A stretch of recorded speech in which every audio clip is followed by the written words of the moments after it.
Hello, hello, hello. Great day, everyone. We have another fantastic show in store for you today. So, did you know that you are not completely to blame for your resistance? After all, our brains are playing a key role in this.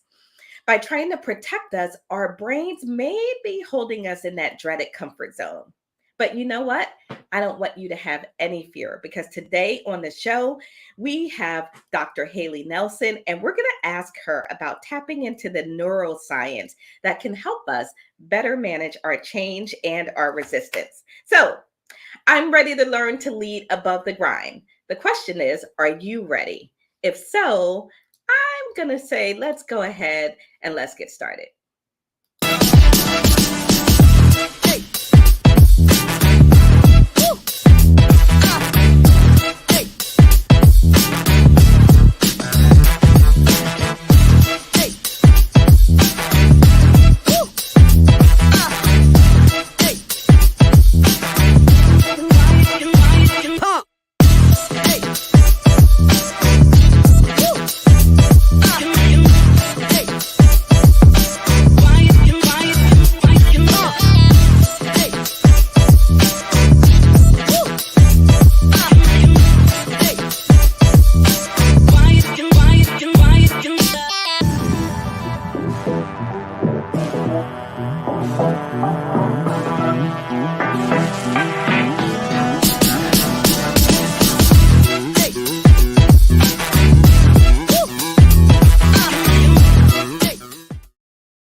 Great day, everyone. Hello, hello, hello. Welcome to another episode of the Coffee with Rhonda Show. We are your cup full of inspiration, revelation, and wit for today's savvy leader. We are on season 8, and this is episode 96. So thank you so much for tuning in and joining us. So, as we get started today, there's a lot that we want to dive into. But first, you know the rules. There's a couple of things I need you to do. Number one, stop, like, share the video right now. Whether you're watching live or on the replay, I promise you there will be something in today's conversation that someone else will benefit from if you share it with them. If you have not already, you can like our YouTube channel. Go ahead and subscribe there. You can do that at coffeewithrhondashow.com, coffeewithrhondashow.com. All right, with all that stuff out the way and that being said, my name is Rhonda Y. Williams, and I'm your host for the show. And I'm what I like to call an arsehole, or a recovering stressed out leader. Feel free to join me on that journey. I'm happy to have you and got plenty of room on my bus. I really believe that today it's imperative that we modernize leadership to include a more holistic approach, ongoing growth and development, and creating cultures and environments that are healthy and sustainable for all of us. You can learn more about the work that I do at atgleadership.com. And today, in my cup, I am using my Boss Lady cup because I'm feeling a little bit like a boss today. And in my cup, I just have regular coffee, but my creamer is Twix favorite. Go figure. I didn't even know there was Twix favorite creamer, but there is. So the left Twix or the right Twix? That's the question, though. Oh yeah, how about that? Oh my goodness, that's the new commercial. It's a left Twix or right Twix? Right Twix. And so that's what's happening with me. And let's go ahead and get introduced. Hey, our super caffeinated co-host is joining us today, Miss Roz Jones. Hello, hello. Hey, you guys, how you doing? I'm Roz Jones. You guys know me by now, but I'll go ahead and introduce myself for those who, for some reason, don't know. I'm Roz Jones, the CEO and owner of Jacksonville Spence Caregivers, and we're located here in Jacksonville, Florida. And the reason I do what I do is to help the caregiver to reduce that SOS on their journey, which is being stressed, overwhelmed, and providing safety and security. When you can't do it all, you give us a call. And okay. I'm not a spokesperson. However, I went to Dunkin' and I got a hibiscus tea. Oh, nice. Hibiscus tea from Dunkin'. All right, you're switching up the game today, Miss Roz. But we do accept sponsors, Dunkin'. We do accept sponsors. We do. You know what? That would be great. I would love for Dunkin' Donuts to sponsor the Coffee with Rhonda show. And any other tea company or coffee company out there too. So send them this video. Send them the video. free advertisement for Duncan. That's awesome. And so I'm super excited to welcome to the coffee table today our guest. I'm excited to have joining us Dr. Haley Nelson. Dr. Haley Nelson is a neuroscientist, a tenured psychology professor, an international speaker, and founder of the Academy of Cognitive and Behavioral Neuroscience, where she's passionate about making neuroscience approachable. Thank you so much for the work you do. Dr. Haley, tell us a little bit more about that work you do in the world. And then don't forget to tell us what you have in your cup. I will. I'm actually going to start with what I have in my cup because it is about some of the work that I do in this world. So you probably can't read it, but it says, I'm not like a regular mom. I'm a cool mom. All right. Oh. So first and foremost, I am a cool mom. So on the outside of my cup, it is just putting out there in the world that I'm a good mom. Don't let my kids tell you otherwise. I do have 2 young boys. They're in 3rd grade and kindergarten. So I have my hands full with that. But as you mentioned, I'm a neuroscientist. So I have my PhD in psychological and brain sciences, and my full-time job, besides being a mom and a wife, I also am a tenured psychology professor in the Philadelphia area. And I recently founded the Academy of Cognitive and Behavioral Neuroscience because I noticed over the past couple of years, primarily during COVID, while everybody was home and people were on this app called Clubhouse, for anybody who's familiar with it, I just started hearing people talking and really going into mental health and mental wellness. And there's just been such an awareness around it. And there was just this separation between more spiritual and quote unquote woo-woo type philosophy, and then the hard science. And I was trained with Western medicine, so I definitely have the more hard science background. However, on my own personal health journey, I started embracing some of this quote unquote woo-woo.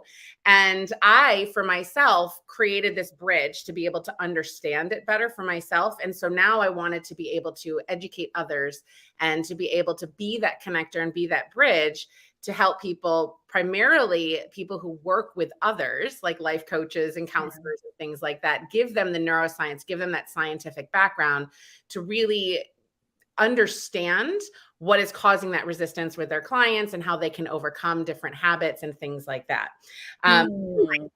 That was what was on the outside, right? I'm a cool mom. Inside, I don't drink coffee, and people find that very shocking because I typically am a pretty hyper type person, and they're like, you've got to be totally caffeinated.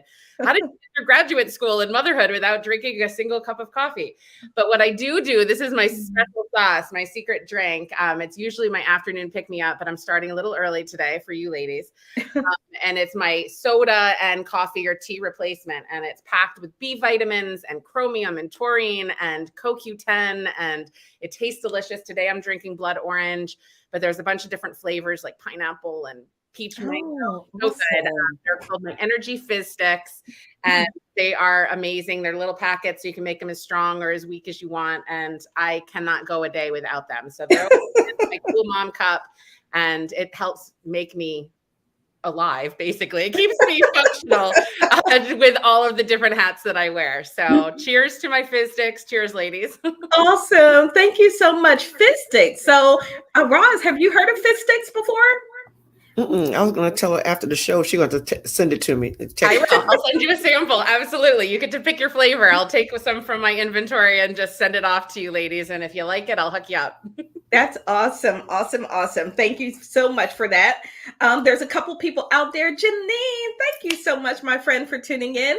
Greetings from beautiful Anguilla. I didn't mention this, but later this year in November, for any woman out there who feels like they were called to do something other than work themselves to the grind and to the bone, we are hosting a retreat in Anguilla, exclusive immersive retreat on the beautiful island of Anguilla. So if you want more information, you can send me a backdoor chat about that. So thank you so much for tuning in, Janine. If you have a cup and you're drinking something, don't forget to tell us what's in it. Favor is joining us also from Nigeria. Hey, Favor, great to see you. She said, super excited to be here. And Maria is here as well. Hi, Maria. Great to see you out there this morning. Maria is tuning in from the Netherlands, one of the places on my list to visit. All right, so we're going to go ahead and get started, and we're going to start with Dr. Haley's opening quote. So I asked all of our guests to share with us what's a quote that resonates with you about this conversation that we're having today. So we'll start with that. We'll share the quote. I'll mute and read it out, and then we'll ask Dr. Haley to share with us why this quote.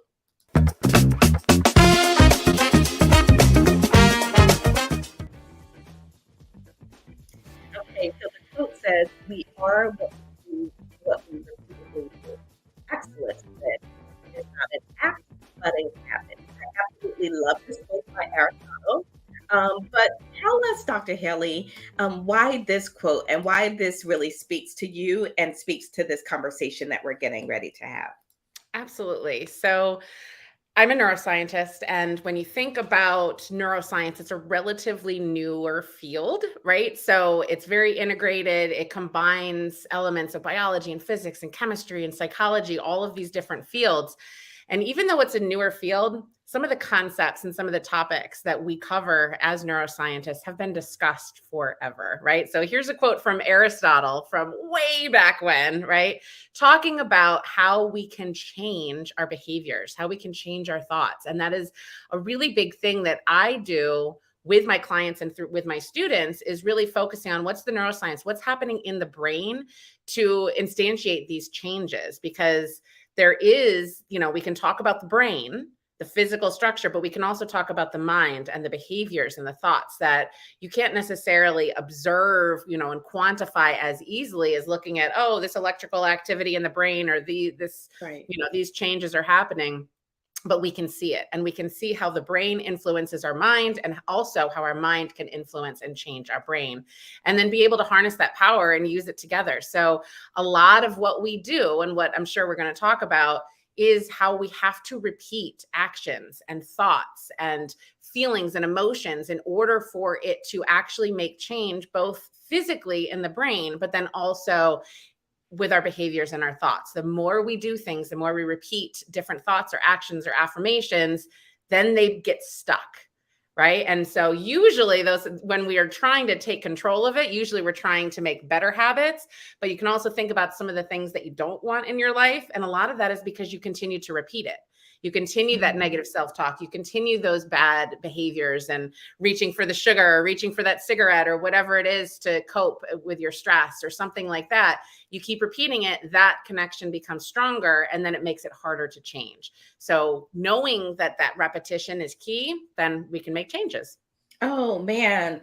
There's so much I want to dive into there a little bit. So let me back up first. Dr. Pat Baxter. Hey, Dr. Pat, great to see you. Thank you so much for joining us. She says, hello, looking forward to this. And then Maria asked a question, not to digress, but do you plan your retreats? Yes, my partner, Carla, and I are planning the retreat in Anguilla. So that's the answer to that question. So Dr. Haley, I want to know, so what really is a habit? Is it just the act of doing something over and over? Does it get hardwired in our brains? And why are they so darn hard to stop? Hard to change. Yeah. So yes, they do get hardwired into our brain, because the way that our nervous system is set up is to make things simple for us and automate. Because our nervous system really cares about changes in our environment. If you think back to caveman times, right? They don't care if the temperature outside is the exact same, but what we would care about for our safety is if all of a sudden a cold breeze comes in, or if it starts raining. That's a change in our environment. So our nervous system is really primed to notice changes, especially negative changes in our environment, which we can talk about later. But not the regular everyday, because we want to automate it. We don't want to have to think about every single day how we're going to do the same thing every single day, because that takes a lot of energy and a lot of time. So we automate the process, and our nervous system likes to flow along the path of least resistance, right? So you can kind of picture it like a stream going down a mountain. It's going to just go along the path of least resistance. It's not going to go uphill. It's not going to try to cut through rocks or in trees. It's going to go around all of those obstacles, and it's just going to smooth and just go along the same path that it's always done. And that's what our nervous system does. And so through repetition, we're carving out those structures in the mountain to allow the stream to just go along that exact same path. But what if you want to try to change that path? Let's say you want to go up the mountain, right? That's a huge change. You're working against gravity. You're working against all of those obstacles in the way, and the nervous system is going to give you resistance. So that's why when you're trying to change your habits, you're working against your nervous system that has been set up to automate all of these behaviors and thoughts and actions to allow you to survive, right? But we don't necessarily want to just survive. Sometimes we actually want to thrive, right? And so you have to push yourself to get over that resistance to be able to achieve those goals and create new habits. But you can do it. If the nervous system can change and those connections can change to allow that path to go, the stream to go down the hill, you can create a way to get the water going up the hill, right? The mountain. But it takes effort. It takes planning and repetition to be able to carve out that space to create those new connections, but it absolutely can be done. And that's called neuroplasticity, by the way. So, because our brains are very plastic and moldable, they can change, but hardwired, absolutely. They are all of these habits, all of these thoughts, these actions, these behaviors and emotions that are automatic because we've done them over and over again, whether consciously or subconsciously, right? And so our nervous system has been created to optimize it. So every single time that stimulus comes into our environment, we're going to have that exact same response. And so if you want to change that response, that's when you have to put in that hard work and that effort. Wow. So I think that's really powerful. So we're doing it over and over, and we are creating the path. Yes. Right. We are establishing that. So then if you decide you don't want to do it, the brain is like, no, wait, we do it this way. I know how to do this. Don't tell me how to do it, because we've been doing it for years. And we've survived up till this point. Absolutely. Right. And so the brain is like, no, you're alive. You're good. I'm going to keep doing what I've always done. Right. Is that where we say that when you begin to change that course and that path, it gets really uncomfortable? Absolutely. So I like to distinguish. I read this on social media the other day, and I had to sit on my hands so that I didn't respond and completely contradict the author of this post. But they were talking about change being painful. And I say change is uncomfortable, but pain is different, right? I mean, real pain, I'm kind of like, I don't know about pain. Uncomfortable, I'm okay with. And is that why we experience the discomfort that we do when we start to try to go a different direction? Yes. And for some people, that change can be painful. Right. And it just depends on how you define pain. Are we talking about emotional pain? Are we talking about physical pain? And the thing is, our brain can't distinguish between emotional pain and physical pain. So it still sends the same chemical signals, whether you break your leg or your boyfriend breaks up with you, right? It's still painful either way. And it's going to try to protect you. It's going to actually release opiates to try to numb that pain. So sometimes people can actually become addicted to that pain. But anyway, so that digresses a little. However, I do like this comment that it's more of the discomfort. And you can think of it as it's called cognitive dissonance when you're talking about that icky feeling, right? Let's say you walk into a room and somebody asks a question that you're confident you know the answer to, like 5 + 5, you know it's 10. But let's say you walk into the room and everybody in the room says it's 11.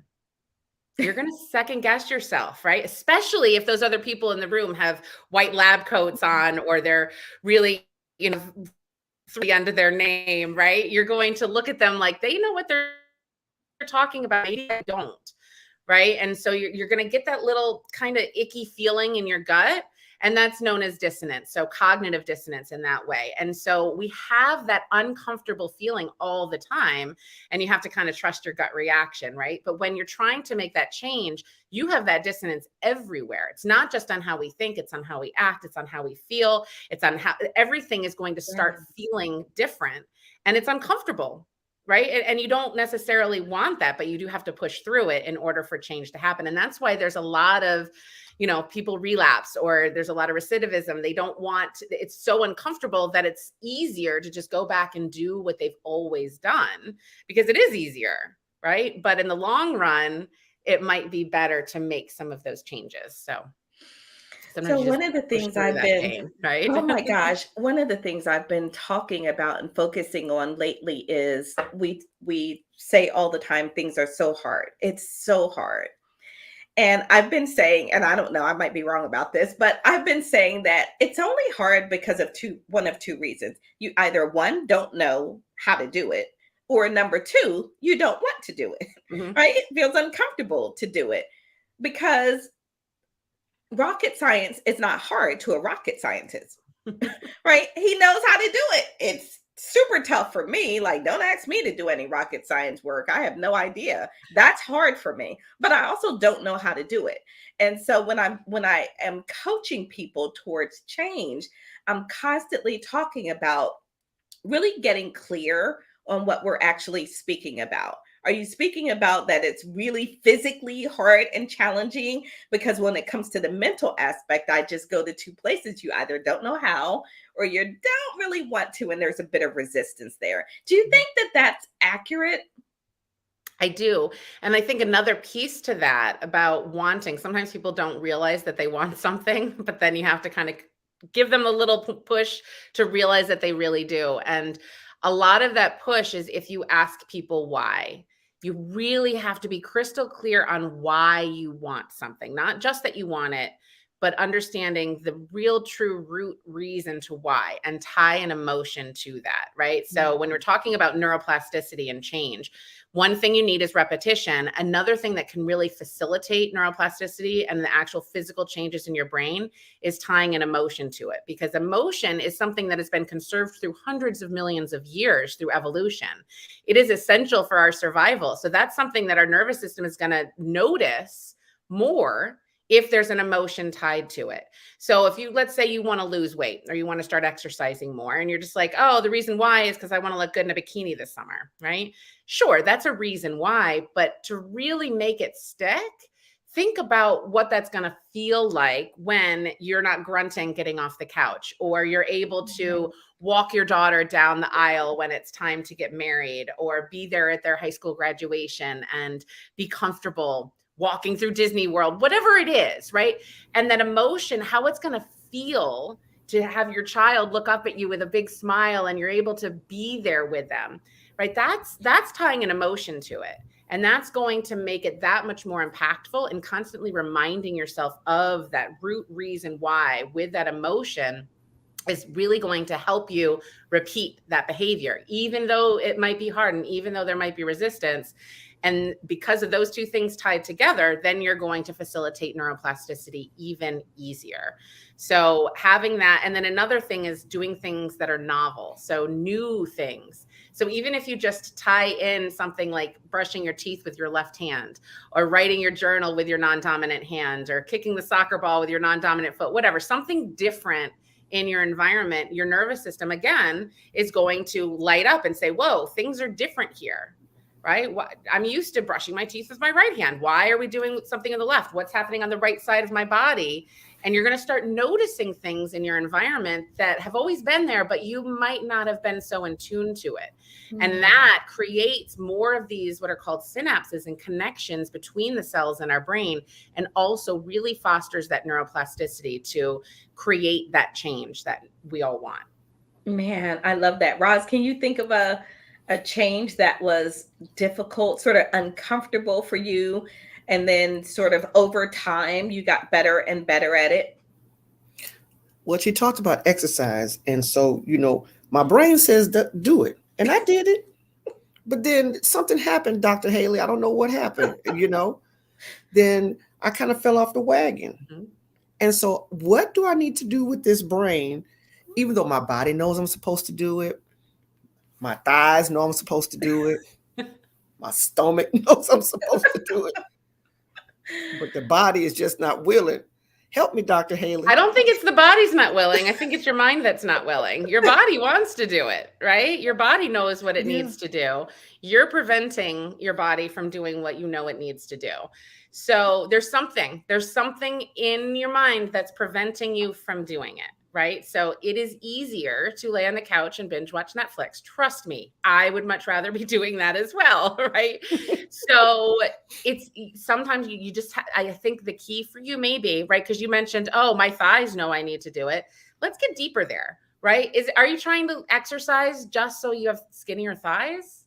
No, I'm sure there's more. Okay, maybe that is something that's driving it. But maybe think about your heart health.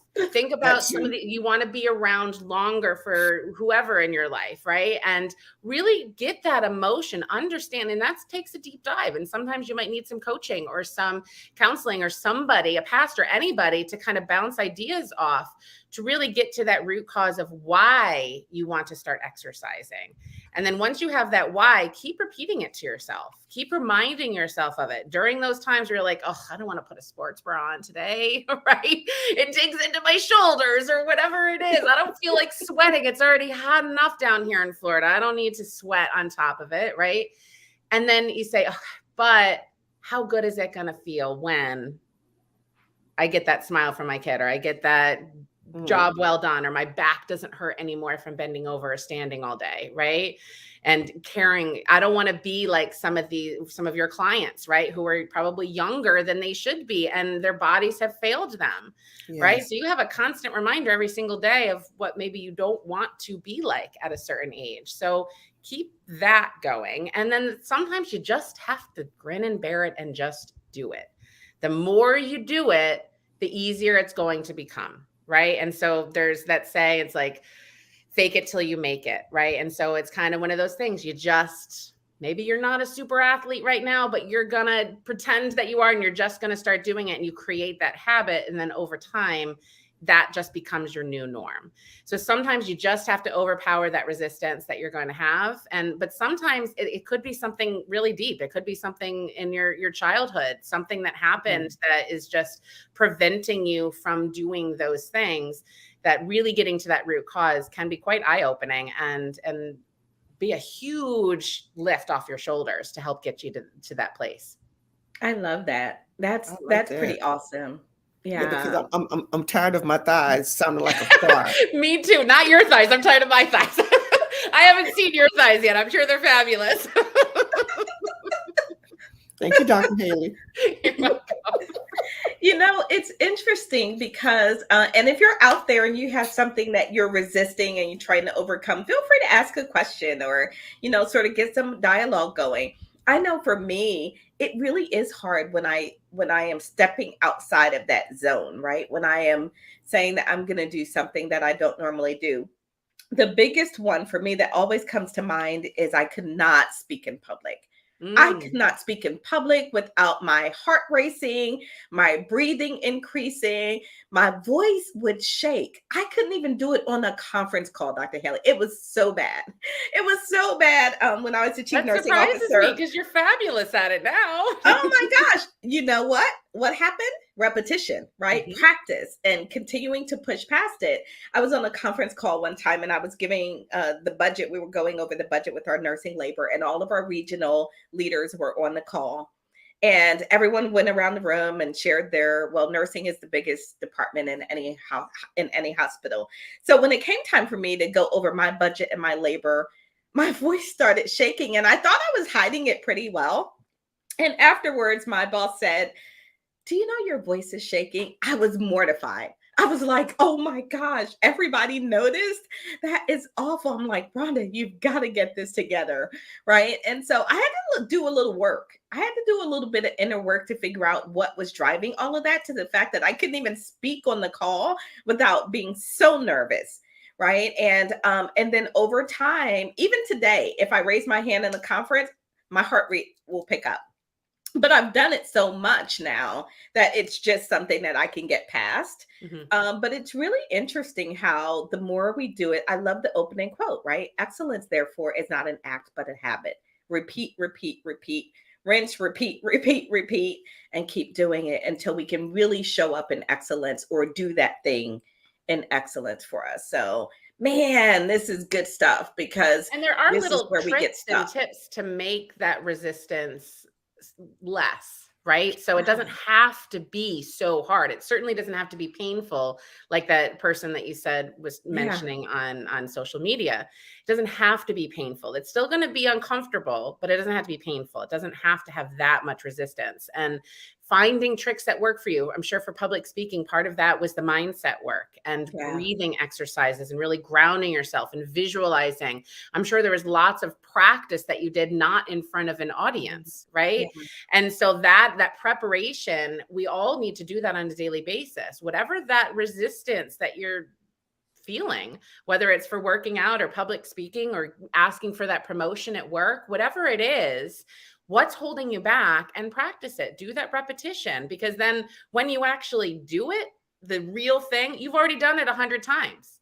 You've already been there. You've already figured out all the possible scenarios. And what's the worst that's going to happen? It's always going to be a no if you never ask. Right. So you just have to put yourself out there. Life is short. And a lot of that is mindset work. And that doesn't come naturally for a lot of people to have that perspective. And so that's where people like coaches and therapists and pastors or whoever it is in your life that can be that sounding board for you, can give you that different perspective and help you work on that, so that the repetition are filled with positive thoughts instead of those fearful thoughts. I love that.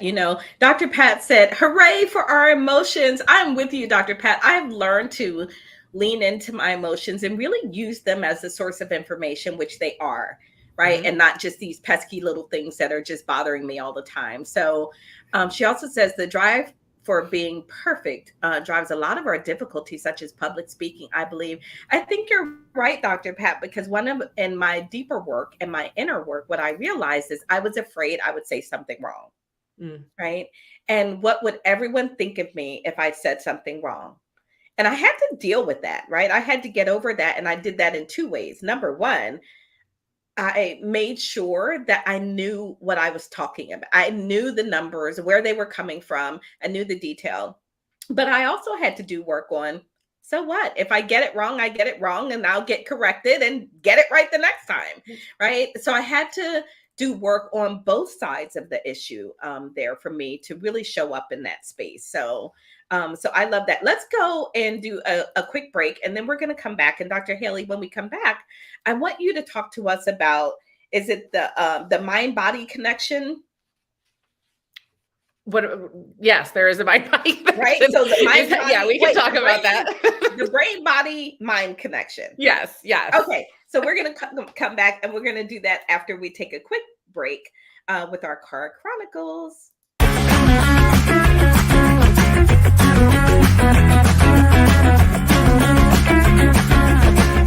Hi, usually when we think of caregiving, we're taking care of our mother and father or our husband and wife. But what about when that husband and wife is an ex-husband and wife and they ask you to take care of them? Can you do it? Well, here are a couple of things that you may need to consider before you take care of your ex. Do you still have warm and fuzzy feelings for them? Or do you have some unresolved issues? Well, you need to talk about both of those. And if it's a concern, it may not be the route you need to go. Next, if you do decide to do it, you need to set boundaries. Number 3, you need to communicate and understand what the expectations are of this caregiving journey. Deal with other people's opinion. That's going to be the big thing. Oh my God, you taking care of your ex, honey? I wouldn't do it, blah, blah, blah. You got to deal with not only other people's opinion, but the family's opinion. And then also to realize as a caregiver, if you're caregiving to your ex-spouse, you do not have the authority to make medical decisions. So those are some things you're going to have to talk about when you take care of your ex-spouse. Whew, talk about resistance. Talk about resistance when it comes to caring for your ex. And you know what? The judgy people out there, oh my goodness. Oh, I can't even tell you. I get this now all the time. So my ex and I, Roz, I love this so much because talking about exes in the context of real life and positive, ways that we can coexist. My ex and I are really good friends. And I still get all the looks like, are you sure that's a good idea? Well, what does his wife think? Well, what does your man think? Well, are you going to get back together? I'm like, stop. We're friends. It's okay. It really is okay. But boy, silence in the judgy people. Haters are going to hate. That's Haters, it. haters And are gonna. everybody has an opinion. Mhm. Everybody has an opinion, and you know what they say about those. I won't say it, but all right. So, Dr. So, Dr. Haley, talk to us a little bit about, because I think so often we approach these situations of being stuck or resistance from one space or another. We either are like, well, it's in the brain, or or it's just move, it's in the body, right? And so you say that there's a connection there. Talk to us about that. Absolutely. So a lot of times people, let's talk about psychotherapy, right? Going to a clinical therapist or counselor to work on your thoughts and behaviors. A lot of people are like, I don't need to talk. I just need to do. I just need to change what my body is doing. It doesn't matter what's going on in my head. And that's absolutely false, because we do both, right? Changing our thoughts can in turn change our brain, and our brain controls everything from our heart rate to our breathing to our sleep wake cycle to our hormone release. It literally controls everything. The way that we see, the way that we hear, the way that we feel, everything, right? So if we can actually fix that organ, right? So our brain is the organ, just like our liver is an organ and our stomach is an organ. You have stomach pains, you change your diet, right? You have brain pains or emotional changes or habits or resistance or whatever, then you have to change your brain. And so one way that we can do that, you don't want to go in and have brain surgery, right? We wouldn't even be able to do that. But what we can do is change the way that we think, change the way that we process the information that is coming in. So everything in life flows through this psychological filter, right? So let's say there's, let's take this example that Roz just gave with having to care for your ex. That's a big stressor, right? Caring for anybody is a big stressor, but especially if it's somebody that you have some kind of an emotional relationship with, good or bad or ugly, right? Either way, it's an important relationship in your life. So that's a big stressor.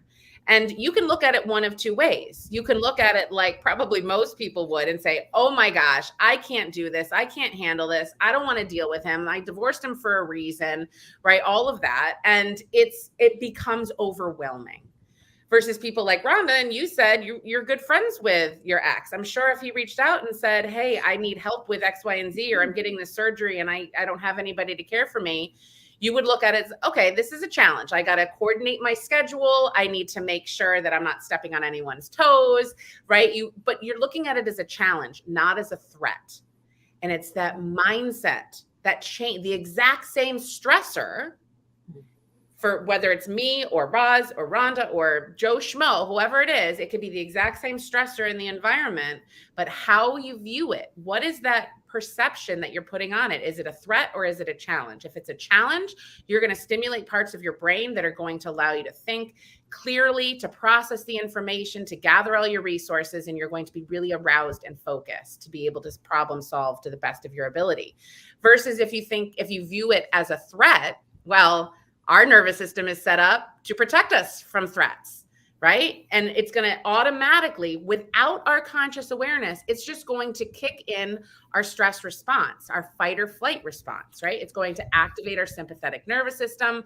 Your heart rate's going to start going. Your breathing's going to change. Your immune system is going to decrease. You go into this stress reaction because that now you're not looking at it as a challenge. You're looking at it as a threat to your life. And the only difference between those two things is how we processed it, how we thought about it initially. So we are all in control of all of these negative things in our environment, right? We can't control stressors in our environment. They're going to happen. But what we can control or learn to control is how we process it, how we evaluate it, how we appraise those stressors in our environment. And that is going to trigger all of these changes in our body. Right? If we're aroused and focused, we're going to have all of these feel-good hormones and neurotransmitters keeping us focused. If we activate the stress response, we're going to have stress hormones activated. We're going to end up with a release of cortisol, which is going to wreak havoc on our body, right? It's going to change our gut health. It's going to change everything. If we have too much cortisol, it's going to change. It's not good to have all that inflammation, right? And so that is a great example of how the mind can control the body. But another thing is it goes both ways. So now our body can actually change our mind. So Rhonda, you were talking about how you were having issues with public speaking, which, by the way, is one of the biggest fears, right, of everybody. That's the number one most popular fear that people have.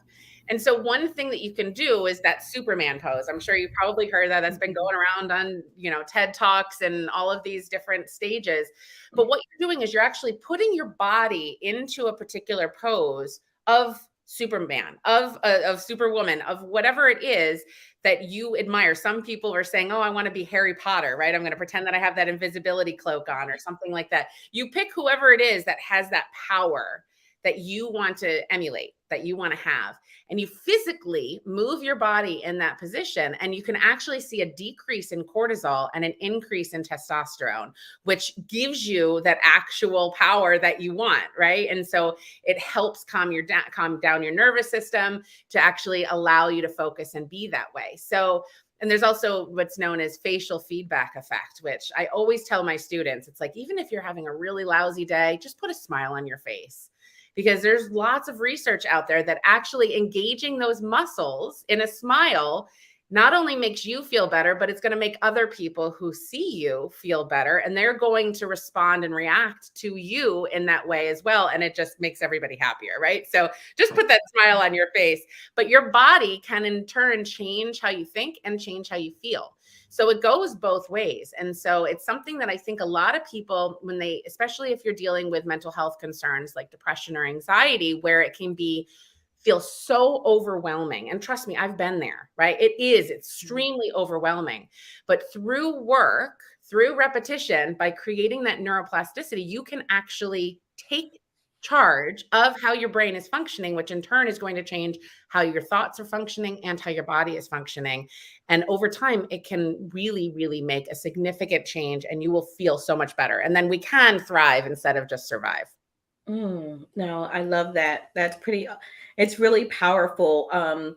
Just by posing or making a certain facial expression, that we can really change the dynamic that we have, the energy around it. And that's very powerful.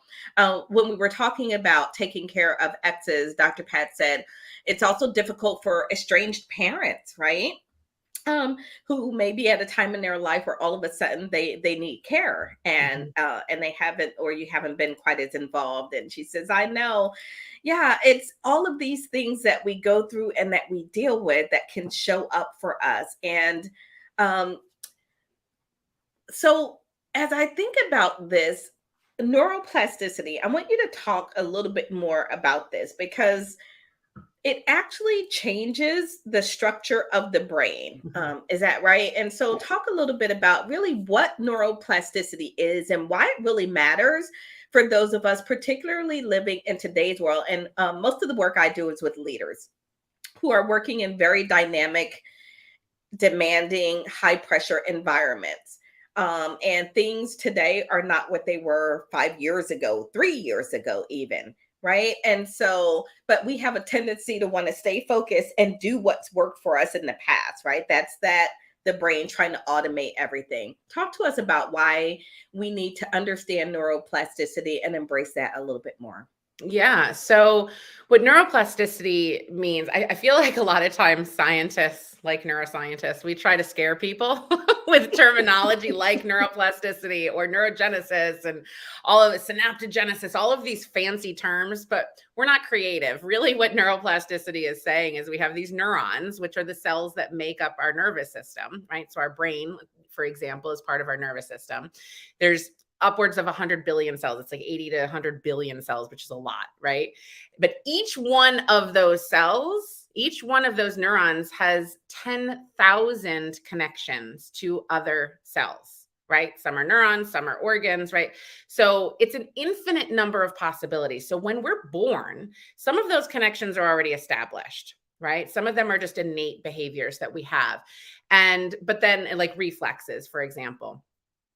But we learn through experience. So all of these high leaders, we all started at the same place. We all learned how to potty train the same way. We all learned that you put your pants one leg on at a time, right?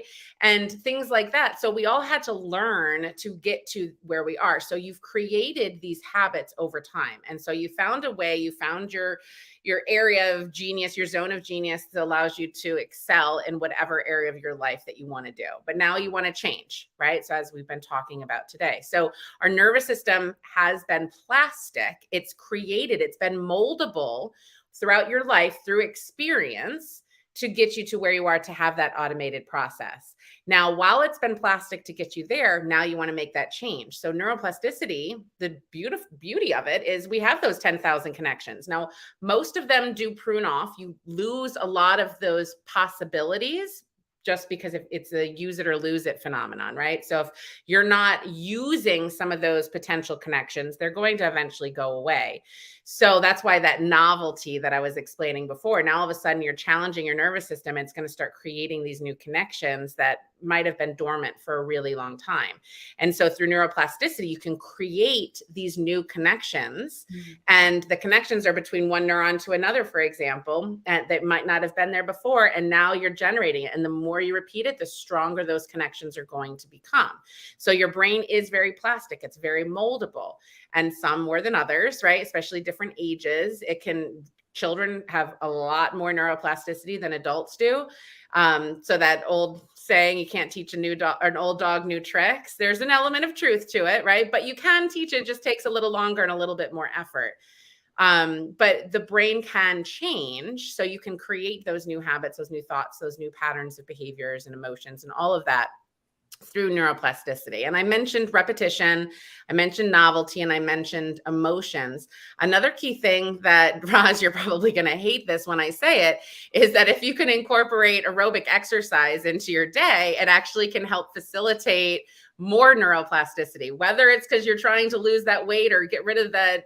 I call it my, the chub rub, right? So it's like when your thighs rub together, I call it chub rub. But either way, if you're trying to get rid of that, it doesn't matter if you're trying to lose weight or not. But if you can incorporate exercise into your day, what happens is when you're exercising, there's this chemical known as BDNF, which stands for brain-derived neurotrophic factor. And I know it's a mouthful, again, not trying to intimidate people, but just know that this chemical is released, and this chemical actually helps facilitate neuroplasticity. So whatever that change is that you're trying to make, help yourself with it by just getting some exercise in your day, right? So if you can, as much as you can, right? So I would say do what you can, but at least 3 days a week, 30 minutes at a time. If you can get some aerobic activity, get that heart rate going. We've seen depression rates decrease, anxiety rates decrease. You can actually see new cell growth, especially in the hippocampus, which is our learning and memory center, which is essential for these changes that we're trying to make, by just incorporating aerobic activity into our day. So go for a walk. Use this as motivation. For many of us, it might be approaching lunchtime. Get outside, get some fresh air, get some vitamin D, and, get that exercise. You're actually helping your brain. You're not just helping your thighs, you're helping your brain, which in turn is going to help your mood, your mind, and everything else in your life. No, Dr. Haley, you said we have 10,000 connections with each one of those cells. So there's 80 billion, and that's on the low end, 80 billion neurons, and each one of those has 10,000 connections. So we're talking about an infinite number of possibilities. So some people look up in the stars and they think of how insignificant we are, right? You think, a grain of rice has how many stars and galaxies or whatever it is, right? We have our own universe in between our two ears. In 3 pounds of matter, there's an infinite number of connections and possibilities. This is how genetically identical twins who have the exact same DNA can behave and respond completely different to the same stimuli because they've had different experiences throughout their life. They've created these new connections differently. And so that's how the power of the brain, it's so powerful. And I think people are intimidated by it, right? You were talking about rocket scientists, that it's from the outsider, it seems so challenging, but neuroscience doesn't have to be that challenging. And that's really my passion and my purpose, whether it's at the college or through my academy, is to make it approachable for people, because it really can impact so much change in your life by not fearing the unknown, but embracing it. And really allowing yourself to say, okay, my brain can change. It's going to be hard, but I can do it. And here's some tips and strategies to get me there. Wow. So how can I reconnect to some of this so I can be smart like you, Dr. Haley?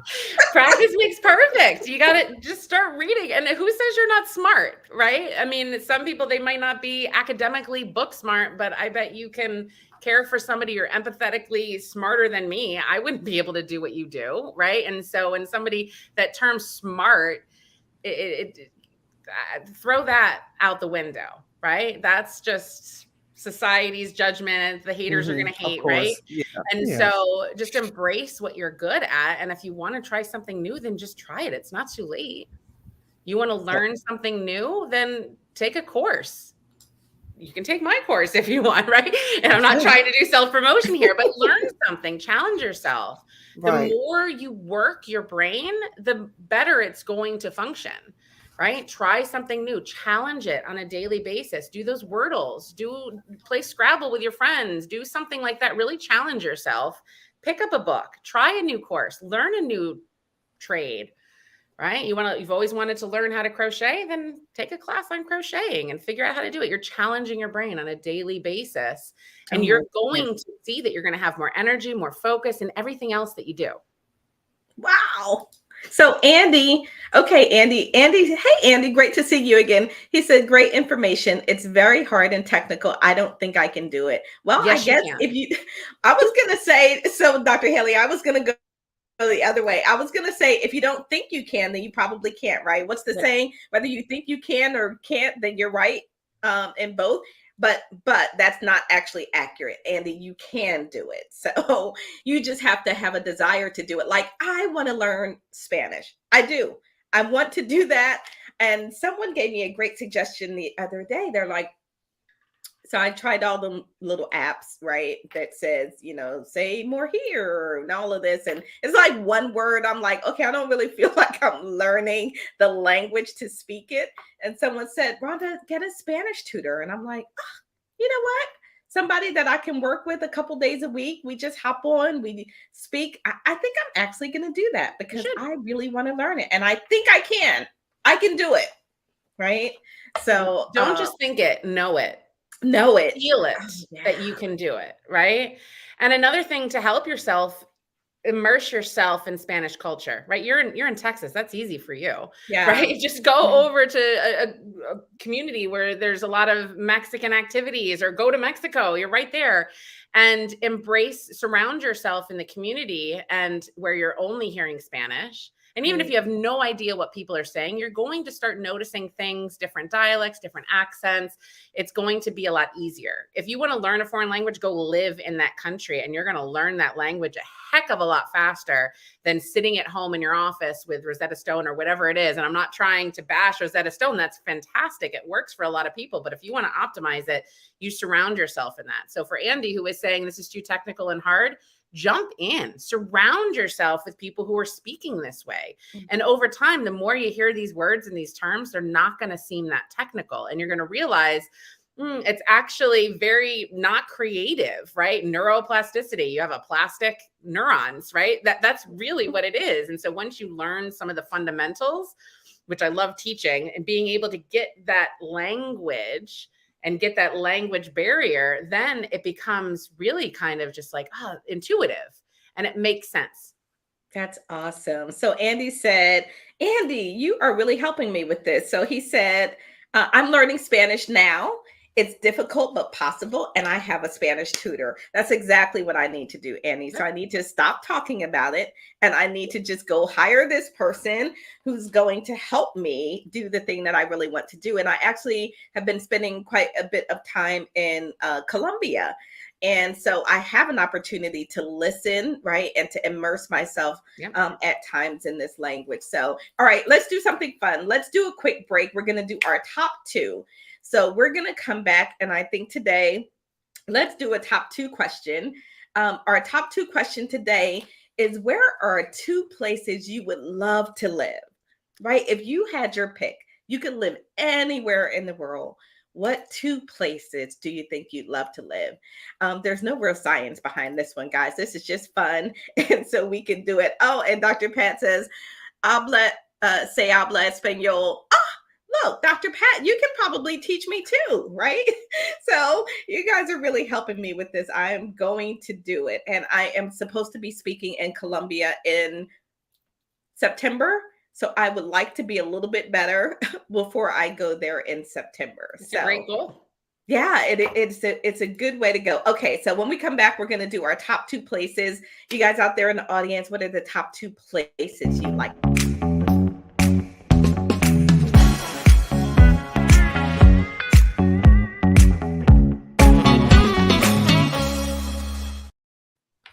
Okay. All right. So the top 2 places you like to live. Dr. Haley, let's start with you. What comes to mind for you? I mean, it's so cheesy, but in my mind, I'm thinking as long as my family's with me, it doesn't matter where I am. But that being said, I don't want to be somewhere too cold, but I actually prefer cold over heat. Oh. I spent some time in Germany in high school and I loved it over there. So I'd love to go back to Germany or a German speaking country like, in Switzerland or Austria or something like that. But I really like Southern German culture and cuisine, and I'd love to bring my family there, and that would be fun. That's one of them. Okay, that's awesome. Very cool. All right. Roz, what you got? My top 2 places would be Brazil and Nova Scotia. Ooh, very different. Yeah. Huh. That's very cool. I think my top 2 places are Barcelona. I've heard so many just wonderful things about it. And then the second one is hard, but I'd kind of like to live for a little while in Switzerland. It's beautiful. You should. Yeah. We'll visit each other while we're living there. Yeah, how about that? We can go together. Yeah. I've also never been to Australia, and I would love to go to Australia. So our co-host, Mireille, who's not with us today, by the way, and we miss her. Hope you're getting better, Mireille. She lives in Australia. Yeah. I'll have to visit her when I get over there. Yes, you have a built-in buddy there. So Dr. Pat says south of France and Scotland. Mhm. Oh, those would be very cool places to live. And then Andy said, I like to live in New York and Spain. Oh, that would be fun. Andy, I'll meet you in Spain. How about that? And Andy said, Andrew Jazz Band is in Barcelona.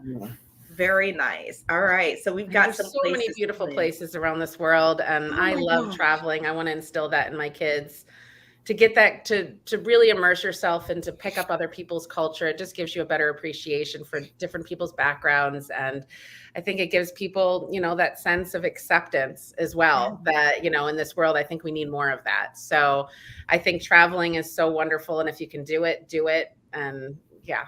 And if you can't, watch lots of movies and documentaries so you can learn about other cultures and things like that. But I think it's agree. It's really helped me, Dr. Haley.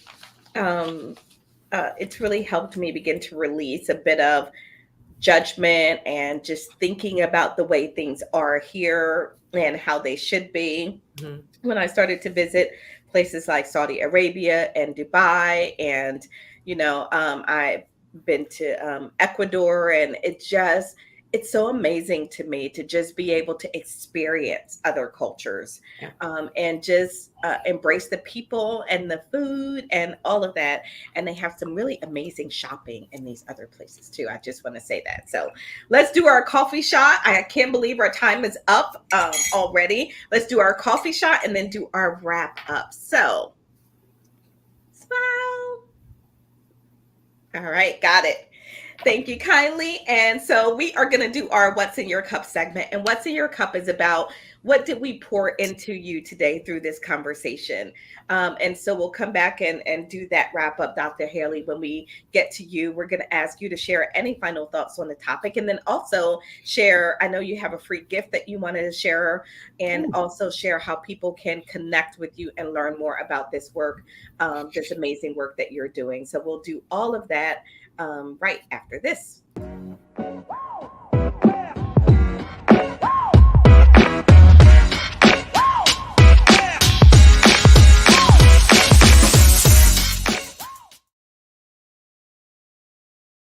Okay, so Miss Roz Jones, What did we put in your cup today?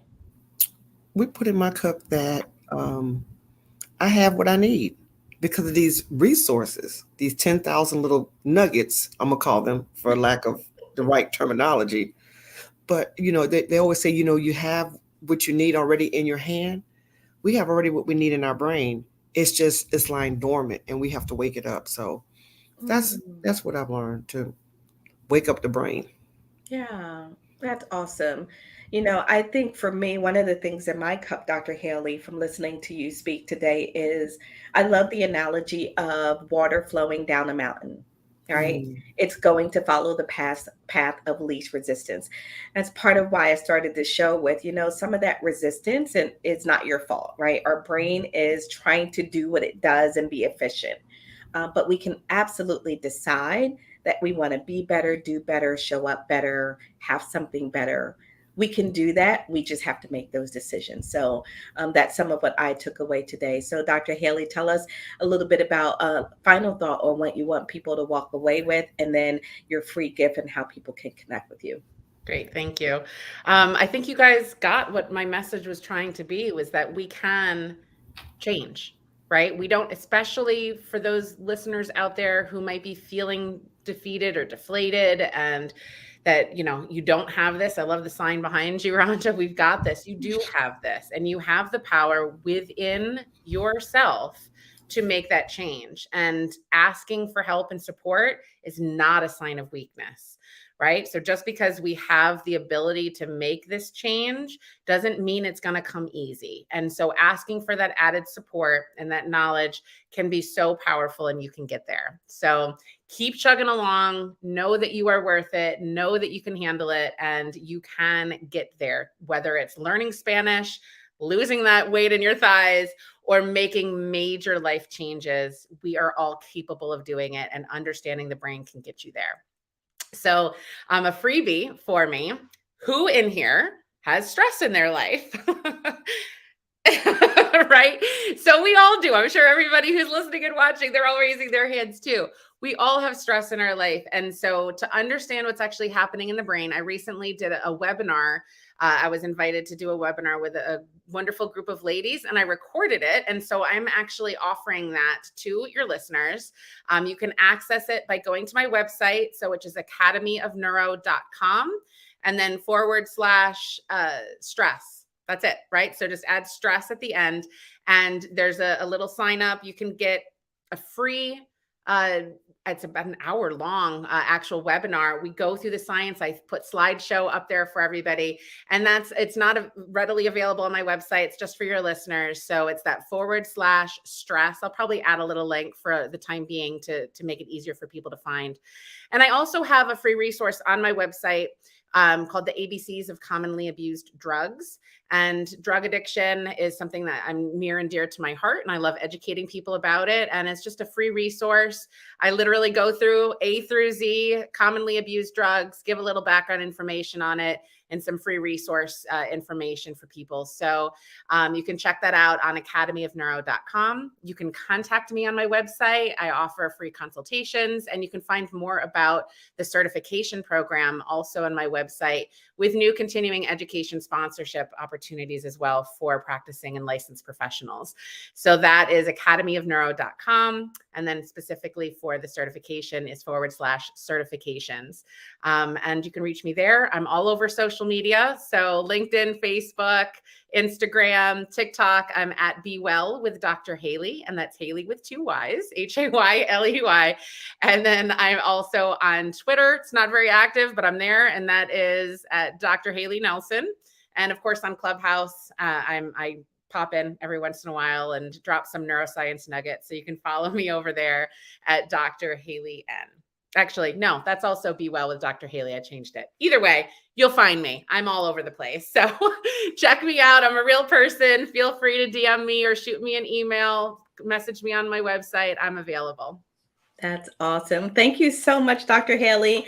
I hope everybody checks out your webinar, your free webinar, and learns a little bit about the neuroscience of dealing with stress. And I have put that link in the comments, so hopefully that comes through for everyone.